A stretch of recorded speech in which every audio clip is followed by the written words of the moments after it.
Have you made up your mind yet? Wherever you live, whoever you vote for, one of these two men will be Prime Minister in a week's time. Tonight for the next hour, Boris Johnson and Jeremy Corbyn will debate the future of our country. We have a deal. It's a wonderful deal. We're coming out on January the 31st if we can get a working majority. And I'm afraid, listening to Mr Corbyn, it's absolutely clear that what would happen next year is there'd be a period of negotiation about this mystery deal led by somebody in the Labour Party we can't yet identify, since Mr Corbyn doesn't believe in the deal himself. It would then be put to another referendum to the people of this country. Parliament, our country, would spend a whole year more, probably more, locked in debate about Brexit, when what people want to do is move on and focus on the issues facing the people of Jeremy Corbyn. And that's what we can do immediately. And Mr Johnson will spend at least 7 years negotiating with the USA on access to our public services, on the price of medicines in Britain, on the access to our National Health Service. And he knows he can't get a deal quickly with the USA because of the way in which the US political system works. And so what he will do is walk out of a relationship with the EU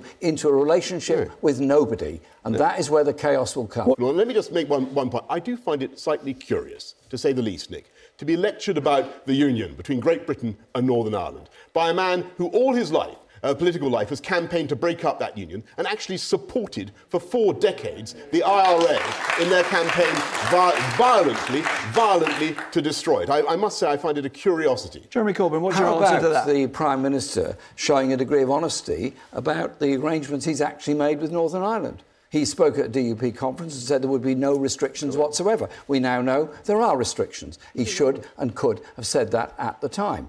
And so it is a question of openness on all of this. Being open, he says, you've supported people who are opposed to the union your whole life. You don't even believe what I've done is always wanted to see a peace process in Northern Ireland, and that is exactly what we've got. And thank you to the Labour government that negotiated it after 1997. Now, gentlemen, briefly, are you still claiming that the NHS is up for sale? Because your document doesn't seem to show any such thing. Well, read the documents that were discussed in secret and the government refused to release them between themselves and the US administration about access to public services and the extension of the life of patents on medicines, which would increase medicine costs in this country. Okay. President Trump has said many times people pay too little for US medicines around the world. That's the kind of agenda the Prime Minister wants to get involved with. That's the kind of deal they're trying to make with the USA. Boris Johnson, he says you want to sell the NHS. I have to say, this is pure Bermuda Triangle stuff. We've heard it time and time again from the Labour Party during this election campaign. We'll be hearing about Little Green Men next. I believe very passionately in I use the NHS. I love it. It's one of the most incredible things about this country. It is admired around the world. The central idea that if any of us get sick, all of us take care of them. It's a fantastic thing. Now, we believe in an NHS free at the point of use, and under no circumstances will we sell it off to anybody. Socialism or capitalism? Jeremy Corbyn. Socialism carried out in a democratic way in this country, in Scandinavia and other places, has raised the living standards of the very poorest. And it was the post-war Labour government that did massively to improve the living standards of the poorest working class communities in this country. And our Labour government will do the same again.